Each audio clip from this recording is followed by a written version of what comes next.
अस्सलाम वालेकुम, welcome back. आम हुसैन साजिद और इस वीडियो के अंदर हम देखने जा रहे हैं CS 101 इसकी सेकंड असाइनमेंट। इसको सॉल्व करना हम इसमें देखेंगे।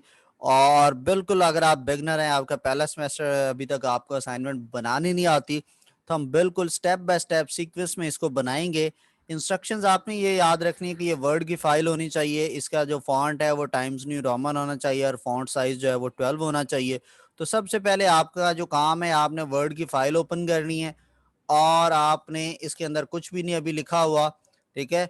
और अगर आपको ओपन करनी नहीं आती, विंडो का बटन प्रेस करें और इधर जाके आपने वर्ड को सर्च करना है और इस पे आप क्लिक करेंगे और ये वर्ड की फाइल ओपन हो जाएगी।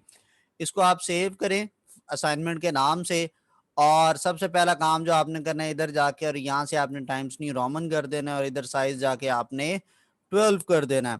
साइज 12 करने के बाद अब आपने यहाँ पे स्टार्ट करना है। तो सबसे पहले आपने ऊपर लिख देना है कि CS 101 की ये असाइनमेंट जो है असाइनमेंट नंबर 2 है। और नीचे आपने अपना नाम लिख देना है। मैं अपना नाम ये लिख रहा हूँ। और इसके नीचे जो है वो आपने अपनी आईडी लिख देनी है, कोई भी आपकी जो आईडी है। मैं टेम्परेरी एक आईडी लिख रहा हूँ, ठीक है। इसके नीचे आपने आना है और यहाँ से अब आपने जो है वो स्टार्ट करना है। क्वेश्चन नंबर 1 है और फिर नीचे हमारा क्वेश्चन नंबर 2 है। इसको सिलेक्ट करें और ये आपको सेंटर का बटन नजर आ रहा होगा, इस पर क्लिक करें, इसको टेक्स्ट लाइन सेंटर कर दें और इसको साथ साथ सेव करते रहें।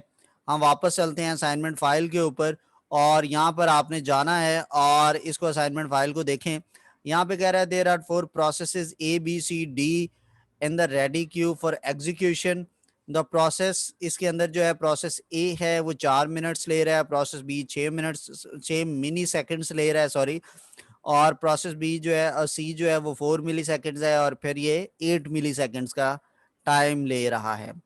The process entered in the ready Q, और वो सीक्वेंस के अंदर एंटर होता है B D A C और they are picked by the dispatcher in the same order. और डिस्पैचर इसी ही ऑर्डर के अंदर बी लेगा, फिर डी, फिर ए, फिर सी। वो सीक्वेंस में इनकी बारी आएगी। ऐसा नहीं होगा कि वो कहीं पे बी को ज्यादा टाइम दे दे, डी को दे दे।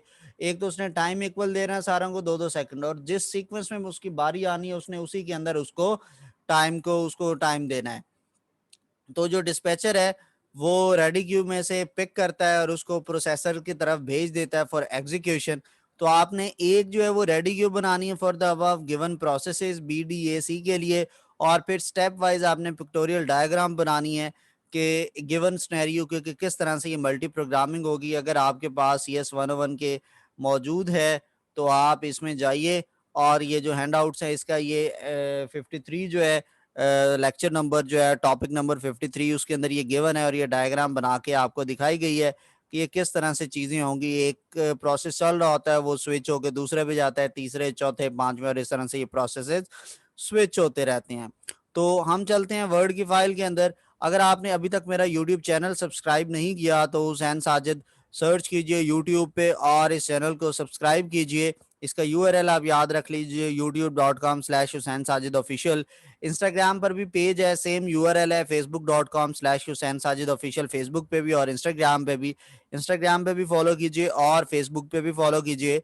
आपका कोई भी क्वेश्चन है तो आप अगर मेरे से पूछना चाहते हैं कुछ भी तो आप फेसबुक पेज के थ्रू मेरे से पूछ सकते हैं। वापस चलते हैं असाइनमेंट फाइल के ऊपर। इसके अंदर 4 प्रोसेसेस हैं और क्वेश्चन नंबर 1 जो है उसके अंदर हमने गिवन इसका बनाना है कि रेडी क्यू के लिए।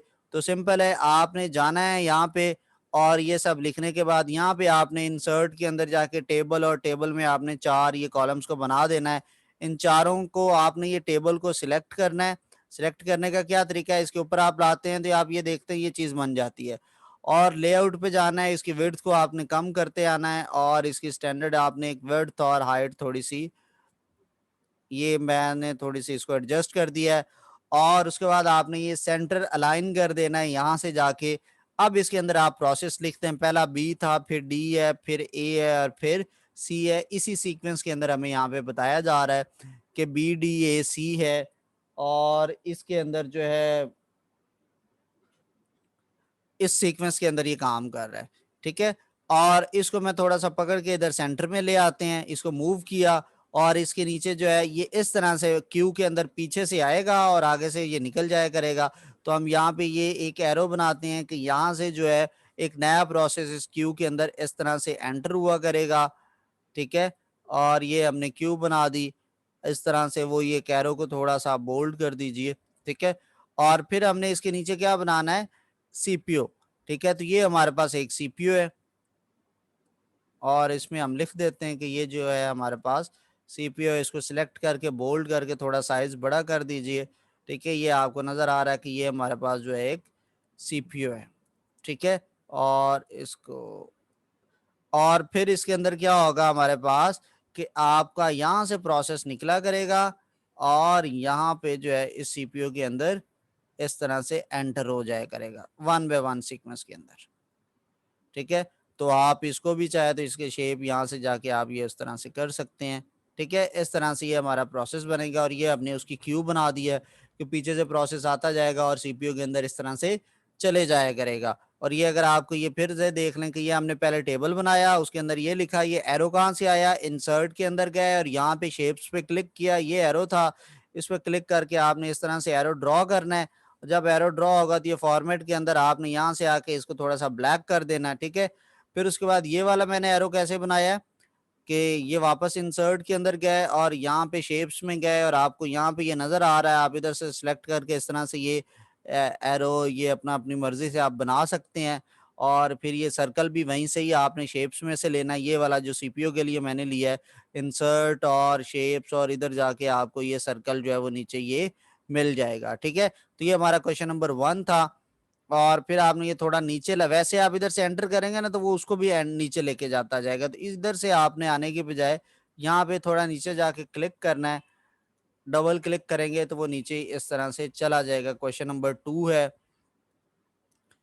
और क्वेश्चन नंबर 1 हमारे पास सॉल्व हो गया। और क्वेश्चन नंबर 2 के अंदर हमने इसी तरह से प्रोसेसेस को बताना है कि ये जो क्यू है ये किस तरह से प्रोसेस की क्यू बनेगी।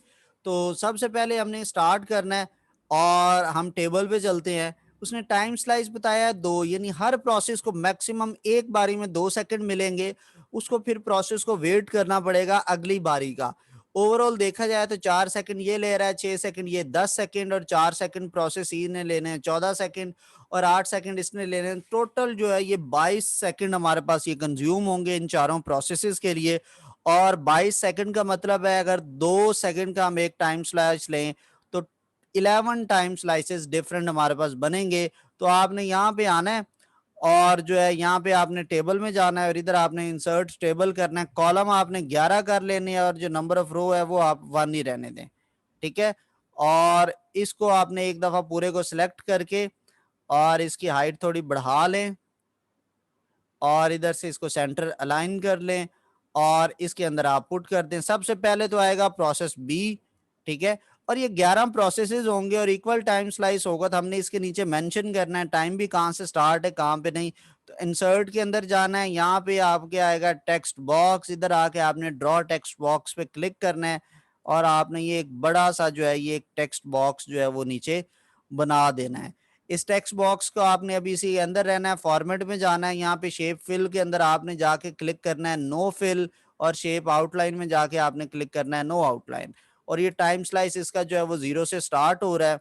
तो इसको मैं थोड़ा सा ये ऊपर ले जाके ये देखने, बिल्कुल मेरा उसके नीचे लिखा हुआ आ रहा है कि ये मेरा टाइम स्लाइस जो है 0 से स्टार्ट हो रहा है। और ये मैं स्पेस के साथ आगे कहाँ तक ये टाइम पहले स्लॉट जाएगी 2 तक, तो आपने ये स्पेसिस देते जाना है। और ये जो पहला है टाइम स्लाइस ये हमारा 2 तक चल रहा है और ये इस तरह से हमारे पास कवर हो जाता है, ठीक है। और ये 2 तक चलेगा, इसके बाद किसकी बारी आएगी, नेक्स्ट की। यहाँ पे मैं अपनी आसानी के लिए ना एक टेबल टेम्परेरी बना रहा हूँ, ठीक है। आप उसको भी सॉल्यूशन का हिस्सा बना सकते हैं। उसके अंदर आपने 5 कॉलम बना दें और 5 रोज हैं और हमारे पास जो है वो 3-4 कॉलम है, ठीक है। अभी इनिशियली तो हम 2 कॉलम्स को ले रहे हैं। स्टार्ट में हमारे पास आ जाएगी प्रोसेसेस और फिर जो है वो सीपीयू का जो भी टाइम है, ठीक है। और यहाँ पे हमारे पास स्टार्ट में गिवन है कि प्रोसेस ए है और फिर प्रोसेस बी है, तो इन्हीं को आप सिलेक्ट करें और ये पेस्ट करें, प्रोसेस बी, प्रोसेस सी, प्रोसेस डी, और इनको चेंज करना, ये डी हो गया, ये वाला सी हो गया और ये वाला बी हो गया। और इसके लिए टाइम स्लाइस कितना गिवन है, 4 मिली सेकेंड्स, ठीक है।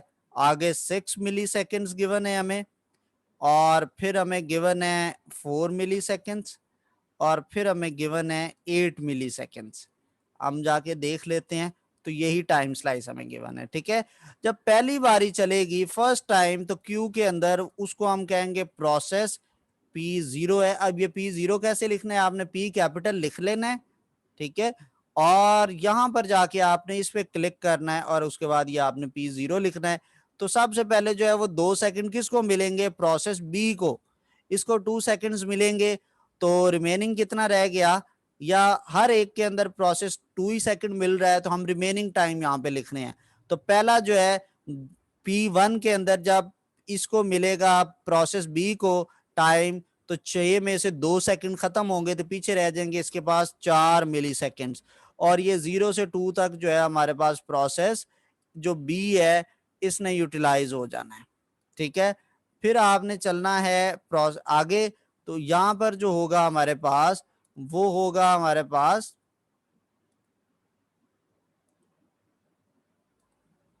प्रोसेस किसकी बारी आएगी, सेकंड, क्योंकि क्यू के अंदर हम देखें तो बी के बाद डी की बारी आती है, सेकंड नंबर मिलेगा डी को। और डी 2 से स्टार्ट हुआ और कहां तक जाएगा, 4 तक। ये आपने 4 टाइप करके बीच में स्पेसिस देके ये लिखने, ये नीचे टेक्स्ट बॉक्स के थ्रू ये सारा कुछ हो रहा है। ठीक है, और डी 4 पे जाके रुक जाएगा। जब डी 4 पे जाके रुकेगा तो रिमेनिंग उसका कितना टाइम रह जाएगा, 6 मिली सेकेंड्स। ठीक है, अब डी के बाद तो बारी आ रही है ए की। अब ये ए ने चलना है और ये 2 से कहां तक जाएगा, 6 तक। आपने ये 6 टाइप करना है और उसमें स्पेसिस देते जाना है। और 6 पे जाके ए जब रुकेगा तो रिमेनिंग उसका जो रह जाएगा वो 2 मिली सेकेंड्स रह जाएंगे। और ए के बाद बारी आती है सी की। सी कहां तक जाएगा, 8 तक। तो आपने इसको ये स्पेस देते जाना है ऐसे, और 8 तक जाएगा तो ये रिमेनिंग रह जाएगा 2 मिली सेकेंड। तो एक सर्कल पूरा हो गया। जब ये क्यू पूरी होती है, दोबारा फिर से इसी सीक्वेंस में क्यू ने स्टार्ट होना है। ठीक है, और जो क्यू ने स्टार्ट होना है, तो अब रिमेनिंग हमने ये आगे एक और कॉलम बना लेते हैं नेक्स्ट प्रोसेस के लिए। और उसके अंदर जो है पी कैपिटल, और स्टार्ट में ये आपने जो है सबस्क्रिप्ट पे क्लिक करके इधर प्रोसेस 1 आ जाएगा, पहला प्रोसेस 0 था। अब फिर पहली बारी आनी है बी की।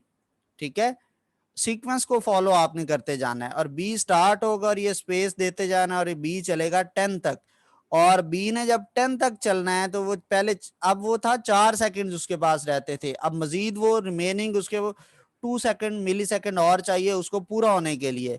बी के बाद बारी आती है डी की, और डी ने 10 से चलना है और 12 तक जाना है। ठीक है, और डी जो है वो रिमेनिंग रह जाएगा 6 से अब 4 मिली सेकेंड। इसके बाद बारी आती है प्रोसेस ए की। ए ने जो है वो स्टार्ट होना है 10 से, और कहां तक जाएगा, 12 से 14 तक जाएगा वो। और ए जो है रिमेनिंग रह गया अब 0 मिली सेकेंड। ए फर्दर कंटिन्यू नहीं होगा। इसके बाद सी की बारी है। सी चलेगा और सी ने जाना है 16 तक। ठीक है, और सी भी कितना हो गया, 0 मिली सेकेंड। अब सी के बाद दोबारा बारी बी की आती है, और एक नया प्रोसेस लाइन आगे हम स्टार्ट करेंगे। ये प्रोसेस हमारे पास बन जाएगा, इसको आप बेस में जाके इसको प्रोसेस 2 का नाम दे दे। अब बारी आनी है फिर बी की। बी जो था वो हमारे पास अभी रिमेनिंग उसके 2 सेकेंड्स पड़े थे, अब वो हो जाएगा 0 मिली सेकेंड्स रिमेनिंग। ठीक है, और बी के बाद बारी आती है डी की, लेकिन डी और जो है वो 4 मिली सेकेंड रहता है, तो वो पीछे रह जाएगा 2 मिली सेकेंड। डी के ये सॉरी, ये जो बी चला था ये 18 तक चल रहा था, 18 तक ये चला हमारा बी, और बी हमारे पास यहाँ पे बंद हो गया, 1 2, और ये उसके बाद बी हमारे पास बंद हुआ है, और यानी एंड हुआ है, तो बी के बाद डी स्टार्ट हो गया ये। ठीक है, और डी जो है ये चल रहा है हमारे पास 20 सेकेंड्स तक। अब डी के बाद बारी आनी चाहिए प्रोसेस ए की, लेकिन प्रोसेस ए जो है वो इससे पिछली ही सीक्वेंस में खत्म हो चुका है, तो ये वाला जो है प्रोसेस ए नहीं चलेगा, क्योंकि वो क्यू में से निकल चुका है। अब जब उसका जो सीपीयू टाइम पूरा हो जाता है, तो वो सीपीयू में से निकल जाता है, तो वो क्यू में से निकल चुका था। पिछले स्टेप के अंदर क्यू में सिर्फ बी और डी बचे थे। ठीक है, तो डी के बाद सी की बारी आती है, सी भी खत्म हो गया था, सी से वापस प्रोसेस जाता है बी के ऊपर दोबारा, और वो देखता है कि बी तो ऑलरेडी 0 है तो बी तो नहीं कंटिन्यू होगा। फिर वो चलता है प्रोसेस डी के ऊपर, क्योंकि ए और सी ऑलरेडी जो है ये वाले प्रोसेस ये निकल चुके हैं, ये सीक्वेंस में नहीं है। ठीक है, इस सीक्वेंस के अंदर सिर्फ प्रोसेस बी और प्रोसेस डी था। अब जो है यहां पर वो गया, उसने देखा कि प्रोसेस जो है बी वो भी सीक्वेंस में नहीं रहा, वो भी इसमें से निकल चुका है, और अकेला जो है वो प्रोसेस डी चलता है, और वो रिमेनिंग उसका भी 0 मिली सेकेंड रह जाता है लास्ट में। फिर जो है वो प्रोसेस डी चलता है, और ये कहां तक जाता है, 22 तक। ठीक है, और ये आपके पास आ जाता है पी, और इधर से सब्सक्रिप्ट 3 कर दें। तो ये आपका असाइनमेंट है, इस तरह से आपने सॉल्व करनी है। अब ये जो टेबल मैंने बनाया है ये एक सॉल्यूशन के अंदर रिक्वायर्ड नहीं है, ये मैंने आपको समझाने के लिए बनाया है। आप इसको यहाँ से डिलीट कर दीजिएगा क्वेश्चन सॉल्व होने के बाद, और ये इस तरह से आपका वो जो है मल्टी प्रोग्रामिंग की पिक्टोरियल आपने उसको ड्रॉ करके दिखा दिया है। इस तरह से सीक्वेंस में प्रोसेसेस चलेंगे, और वो स्टार्ट होगा 0 से, और ये इस तरह से ये आगे चीज बढ़ती चली जाएगी। ठीक है, तो इंशाल्लाह आपको समझ आई होगी, मैं उम्मीद करता हूँ। अगर स्टिल कोई कंफ्यूजन है तो आप मुझे फेसबुक के ऊपर मेरे से पूछ सकते हैं। ठीक है, और कोई भी आपका क्वेश्चन है तो आप मुझे फेसबुक पे इनबॉक्स कर सकते हैं, यहाँ पे व्हाट्सएप का बटन भी बना हुआ है, आप वहां पे भी क्लिक करके मेरे से चीजें पूछ सकते हैं। इंशाल्लाह आपसे अगली वीडियो में मुलाकात होगी, तब तक अल्लाह हाफिज।